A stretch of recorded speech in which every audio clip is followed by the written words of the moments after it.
En este libro y sobre todo en la parte final me interesaba plantear la hipótesis de que el fenómeno de las derechas radicalizadas que estamos viendo en todo el mundo no es un fenómeno meramente político del mercado de ideas, digamos, sino que está anclado en un determinado tipo de subjetividad que está adquiriendo un lugar predominante en el mundo en el que vivimos, que es esto que elegí llamar individualismo autoritario. Tiene que ver con la constatación de que hay un efecto de ya muchas décadas de una prédica que es central en la organización de nuestras sociedades, que es la que aportó el liberalismo como cuerpo de ideas, que es esta noción de que no solo está bien, sino que es conveniente que las personas seamos lo más egoístas posibles, porque de algún modo casi mágico, diríamos, el que cada uno trabaje por su propio interés sin preocuparse por los demás va a redundar en un beneficio para todos, ¿no? Esa idea traía la expectativa de que uno entonces podía dedicarse a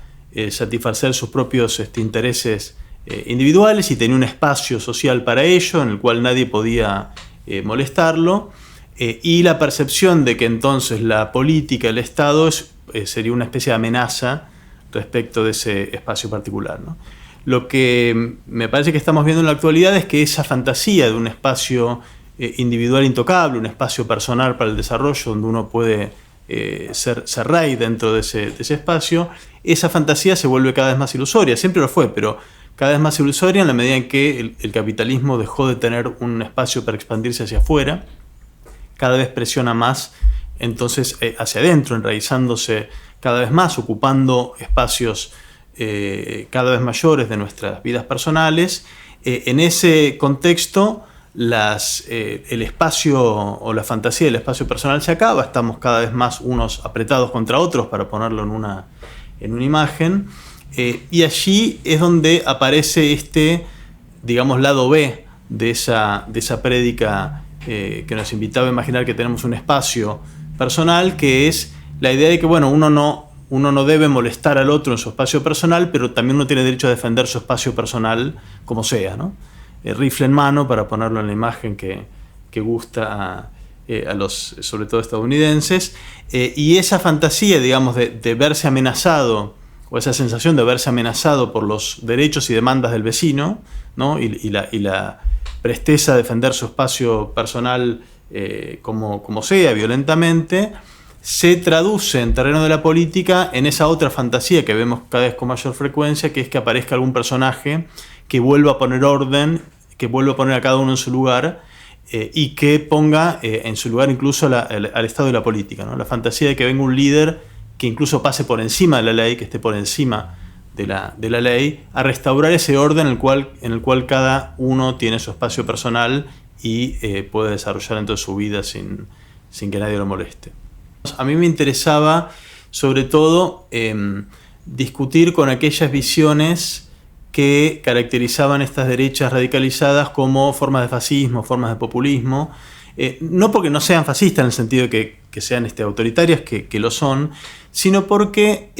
me interesaba resaltar que hay una conexión, una genealogía con la tradición liberal, que si no la vemos es difícil entender estos fenómenos, ¿no? En el caso argentino es muy evidente porque Milei él mismo se proclama liberal a los cuatro vientos, utiliza vocabulario liberal. En otros líderes no es tan evidente, pero también está allí. Y me interesaba plantear esto porque normalmente imaginábamos que hay un reservorio de valores democráticos más o menos presente en la sociedad en su conjunto, digamos, que podía unir a alguien de izquierda, progresista, con alguien liberal, y que eso podría ser una defensa del sistema democrático frente a una amenaza fascista, como lo fue en la década de 1930, digamos, o 1920, cuando surgió el fascismo histórico, ¿no? Se pudo armar en esa época una coalición democrática con sectores amplios, contando con el liberalismo en ese momento, y ese me parece que el horizonte con el cual no podemos contar en la actualidad, ¿no? Me parece que es muy claro en el caso de Argentina, pero también en otros países, que no solo hay una conexión de la derecha radicalizada, una genealogía con la tradición liberal, sino que incluso las derechas más tradicionales, como también es muy evidente en nuestro país, no están funcionando como contención frente a esa derecha autoritaria, sino más bien al contrario, abriéndole la puerta, abriéndole el camino.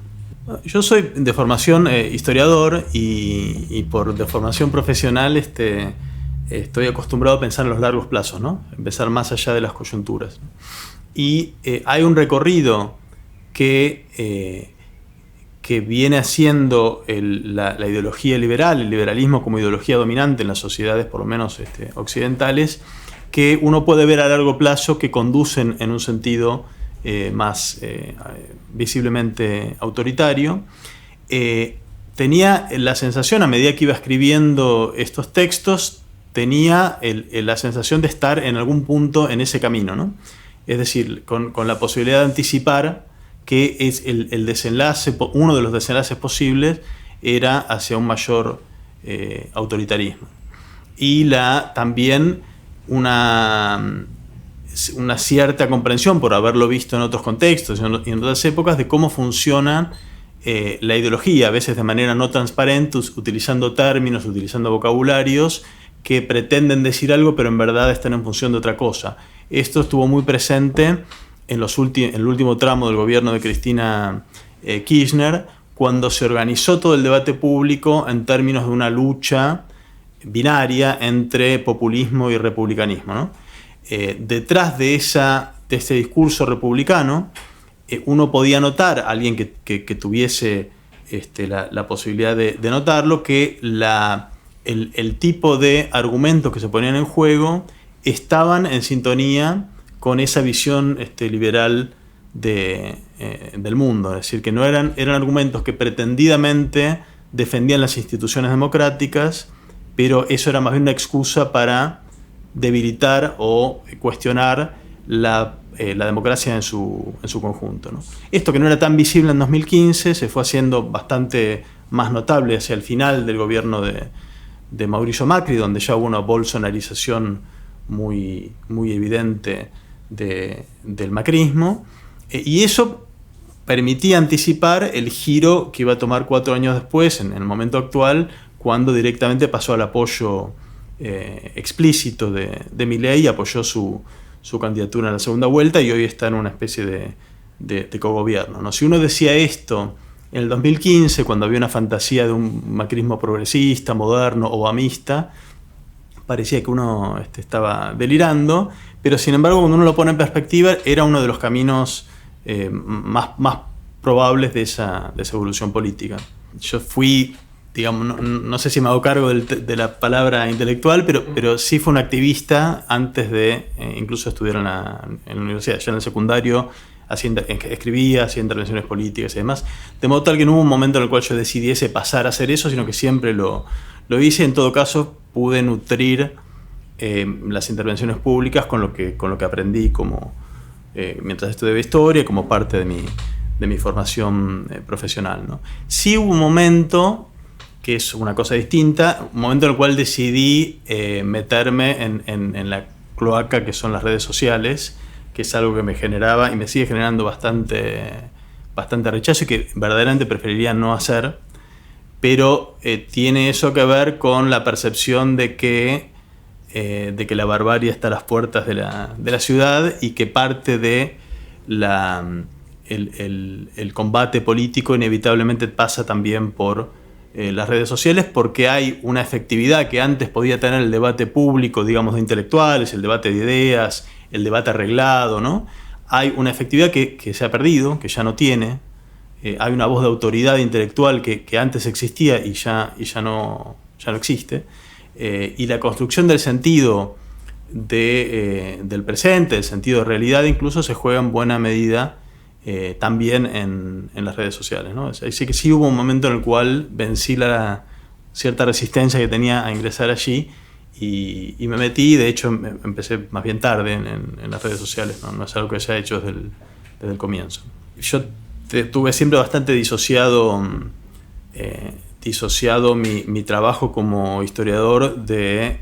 el lugar que tengo como agitador o como activista, y en ese plano no imagino. De hecho, mi trabajo como historiador tiene poco que ver con lo que escribo más en plano ensayístico, más más de intervención política, ¿no? No son los mismos temas, como investigador me dedico a cosas muy, muy diferentes. Así que no creo que sea algo necesario, fundamental o requerido, para nada. Es una opción entre otras. Hay académicos que tienen la vocación de intervenir en el debate general, en la política, otros que no, y cualquiera de las dos opciones está perfecto. La percepción que tengo no es muy optimista, ¿no? Por lo menos en el corto y mediano plazo. Lo que imagino es que esto conduce a una de las cosas que más me preocupa, que es una violencia por debajo, ¿no? No solo una violencia estatal de arriba hacia abajo, sino una violencia horizontal en la propia sociedad, que lo hemos visto ya activándose en Estados Unidos y en Brasil antes que aquí, y creo que eso va a llegar aquí también, con el agregado además de que una de las particularidades que tiene nuestro país, que no tenía Estados Unidos con Trump o Brasil con Bolsonaro, que es atravesar una crisis económica muy, muy severa y muy difícil de resolver. Ese es uno de los desenlaces posibles. El otro posible, que es más complicado y que imagino que llevará algo más de tiempo, es que surja una alternativa política superadora, ¿no? Me parece que la única manera de salir de este horizonte más bien de barbarie, el que nos invita la derecha extrema, es que surja un horizonte democrático convincente, capaz de rediscutir las reglas del juego político, que me parece que está agotado en Argentina y en el mundo. Las reglas del juego democrático están planteadas de una manera que son una especie de receta para la frustración constante de las sociedades. Y me parece a mí también las reglas del juego económico, ¿no? Tanto en el plano político como en terreno económico estamos jugando un juego en el cual las mayorías tienen pocas posibilidades de una incidencia real, y eso genera mucha frustración, mucha rabia, mucho enojo, que lamentablemente se canaliza hacia la extrema derecha, y me parece entonces que la única posibilidad de sortear ese destino más lúgubre sería con movimientos sociales y políticos que presenten alternativas superadoras, que por ahora no los veo en el horizonte, pero imagino que van a aparecer.